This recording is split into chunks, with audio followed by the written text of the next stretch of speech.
Halo Sobat Investor, Assalamualaikum, selamat datang kembali di channel Invest Saham. Oke guys, jadi pada video kali ini kita akan membahas satu topik dengan judul hal terbaik yang bisa dilakukan oleh investor di saat portfolionya kebakaran. Nah tapi sebelum lanjut, disclaimer on ya, video ini bukan ajakan jual beli saham, karena keputusan investasi tetap jadi tanggung jawab pribadi masing-masing sebagai investor di pasar modal. Buat teman-teman yang belum subscribe channel Invest Saham, silahkan di-subscribe terlebih dahulu dan aktifkan juga lonceng notifikasinya, biar teman-teman gak ketinggalan informasi menarik lainnya dari channel Invest Saham. Setelah kemarin kita menjelaskan metode untuk memaksimalkan profit di saham BBRI, banyak sekali respon dari para viewers dan juga investor. Ada yang ragu karena merasa prakteknya susah dan ketidaktahuan akan masa depan. Secara teori memang benar ya, tidak ada yang tahu masa depan secara pasti. Tapi setidaknya saham seperti BBRI selalu bisa bangkit dari fase krisis ekonomi. Tapi investor yang sudah berpengalaman dan pernah masuk di fase krisis ekonomi pasti lebih paham, bahkan pernah melakukan strategi yang sama dan juga pernah dapat profit besar dari anjloknya saham BBRI. Karena saham big caps yang memiliki fundamental bagus ini sebenarnya akan jarang berada di harga bawah jika tidak ada krisis dan juga jarang terkena sentimen negatif.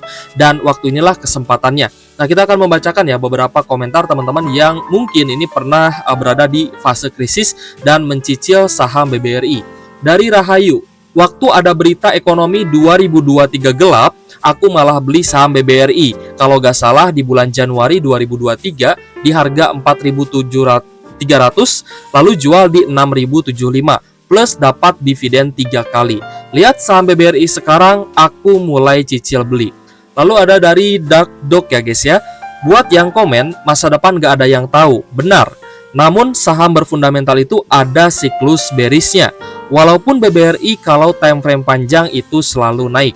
Belajarlah dari para trader soal keberanian untuk take action.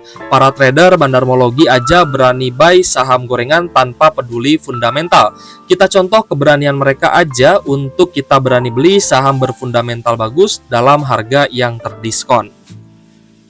Tujuan video kemarin adalah sebagai evaluasi untuk investor yang mengalami floating loss besar di saham berdividen dan juga berfundamental bagus. Untuk kedepannya tetap memperhatikan area entry-nya. Nah, kali ini kita akan bahas apa saja yang bisa dilakukan saat portfolio kita sudah terlanjur merah dan juga kebakaran guys ya. Ketika kita mengalami floating loss di saham, ada beberapa indikasi seperti beli di harga terlalu tinggi, FOMO ikut beli saham yang orang lain rekomendasikan, atau mungkin tiba-tiba turun ya karena terkena berita negatif. Dan setelah saham turun, banyak investor yang merasa kebingungan apakah harus cut loss atau hold sahamnya. Berbeda dengan trader yang lebih mengutamakan trading plan, beli dan jual sesuai rencana, dan harus cut loss jika hasil trading tidak sesuai dengan plan di awal, maka trader akan langsung cut loss. Kenapa cut loss untuk investor ini menjadi hal yang tabu? Karena dilematis ya untuk menjual saham yang dirasa memiliki fundamental yang bagus, apalagi sahamnya rutin bagi dividen. Inilah beberapa opsi saat portfolio sedang floating loss guys ya. Pertama adalah opsi untuk kita tetap hold saham. Tidak perlu cut loss ketika kamu sahamnya itu merah selama kamu pegang saham yang pertama adalah kriterianya rutin bagi dividen bahkan ketika pandemi COVID-19 ya. Contohnya seperti Astra International dan juga saham BBRI, di mana saham ASI ketika pandemi COVID-19 ini masih bisa bagi dividen 2 kali dalam setahun. Lalu kita cek juga saham BBRI, ternyata BBRI di tahun pandemi itu juga masih bisa bagi dividen guys ya, dengan yield kisaran 3%-an. Jadi tidak ada alasan ya untuk kita meng-cut loss saham-saham bagus ya berkapitalisasi besar dan juga rutin bagi dividen seperti ASI dan juga BBRI. Karena kalau misalkan kita bandingkan fase saat ini ya dengan fase di saat COVID-19 itu lebih parah di saat COVID-19 ya guys ya. Dan kita pun memperhatikan ya bahwa di COVID-19 tersebut saham-saham besar ini masih bisa bagi dividen. Yang kedua adalah punya kinerja yang bagus. Yang ketiga, manajemen dapat dipercaya dan juga tidak korupsi. Yang keempat, market share terbesar. Yang kelima, leader di sektornya. Yang keenam, terbukti bisa bangkit setelah krisis. Teman-teman bisa perhatikan bagaimana saham Astra International dan juga saham BBRI ini bisa naik kembali setelah COVID-19. Opsi yang kedua adalah move atau pindah saham, guys ya. Hal ini bisa dilakukan ketika ada indikasi seperti yang pertama, kinerja saham yang menurun. Yang kedua, saham rutin dividen tapi absen tidak bagi dividen. Contohnya adalah Harum dan juga Demas. Lalu yang ketiga, ada berita negatif di luar dugaan, misalnya bencana alam, guys ya. Contohnya di saham Archie yang mana pit Ararennya itu mengalami kebanjiran. Lalu yang keempat, di mana hutangnya terus membengkak dan keuangannya tidak efisien. Yang kelima, ada saham lain yang lebih menarik. Prinsipnya, daripada lanjut turun dan rugi semakin besar, lebih baik fokus cari untung di saham yang lebih bagus dan juga bisa mengembalikan kerugian di saham sebelumnya. Lalu opsi ketiga adalah merealisasikan kerugian atau cut loss. Hal ini dilakukan ketika ada indikasi seperti yang pertama, kinerja saham anjlok dan bahkan merugi. Lalu yang kedua, ketika laba merugi, maka saham tersebut tidak akan bagi dividen. Yang ketiga, adanya kasus korupsi atau PHK massal. Yang keempat, adanya manipulasi dari laporan keuangannya. Yang kelima, perusahaan terkena notasi khusus atau FCA. Dan prinsipnya, jangan sampai modal kita itu mengendap atau nyangkut ya guys ya, karena terjebak di saham yang jelek dan berpotensi terus turun. Lebih baik kita cut loss dan juga fokus cari peluang di saham bagus dan juga rutin bagi dividen, daripada kita mempertahankan nyangkutnya kita dan di kemudian hari tentunya akan nyangkut lebih dalam lagi. Teman-teman bisa bayangkan ya, kalau misalkan teman-teman sedang floating loss 10% misalkan ya di saham yang jelek dan dia ada indikasi korupsi ya, atau PHK massal dan apalagi tidak bisa bayar karyawannya. Nah, otomatis perusahaan tersebut sedang bermasalah.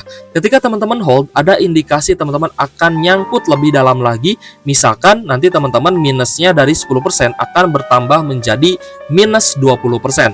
Hal itu menyebabkan mental kita dan psikologis kita tentunya akan terganggu ya guys ya. Nah, maka opsi cut loss ini itu harus benar-benar teman-teman perhatikan, harus benar-benar dianalisa kembali.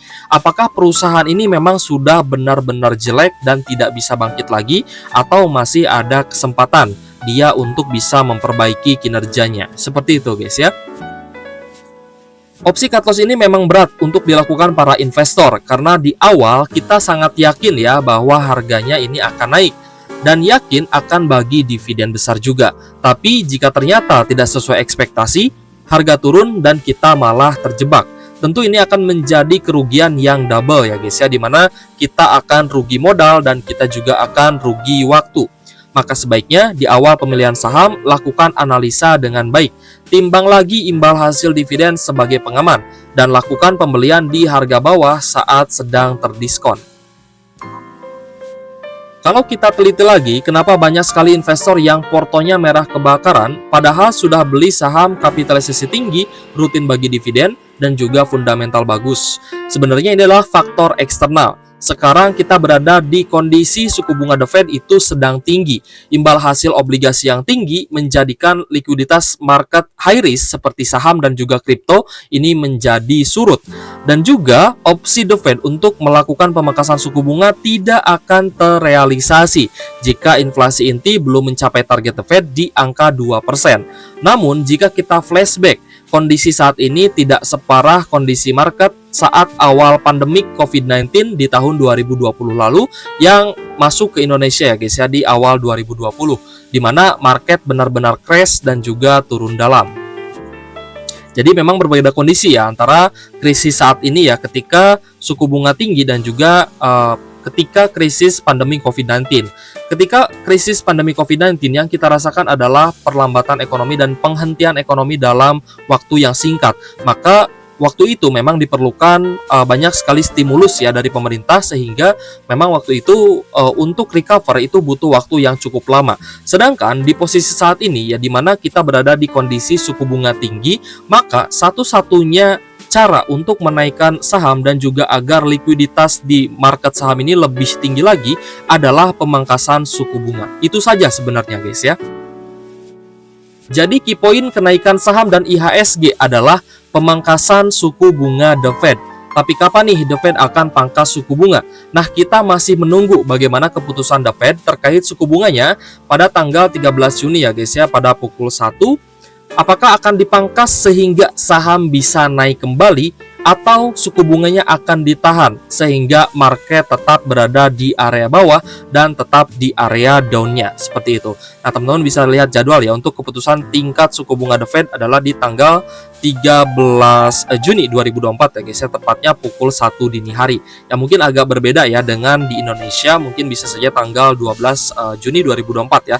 Nanti kita akan update ke teman-teman terkait dengan keputusan tingkat suku bunga dari The Fed. Apakah The Fed akan memangkas suku bunga atau akan tetap mempertahankan suku bunga di area tinggi? Kedepannya kita akan coba proyeksikan kapan The Fed akan memangkas suku bunganya ya, kalau misalkan tidak pangkas suku bunga di bulan Juni ini, agar kita juga punya strategi terbaik dalam waktu hold yang cukup panjang ini. Kira-kira untuk selanjutnya teman-teman mau dibahas topik apa lagi nih? Boleh tulis pendapatnya di kolom komentar guys ya. Kembali lagi disclaimer on ya guys ya, video ini bukan ajakan jual beli saham, karena keputusan investasi tetap jadi tanggung jawab pribadi masing-masing sebagai investor di pasar modal. Silahkan lakukan analisa mandiri dan juga sesuaikan dengan style investasinya masing-masing. Oke guys, terima kasih sudah menonton channel Invest Saham. Thank you for watching. See you on the next video. Wassalamualaikum warahmatullahi wabarakatuh.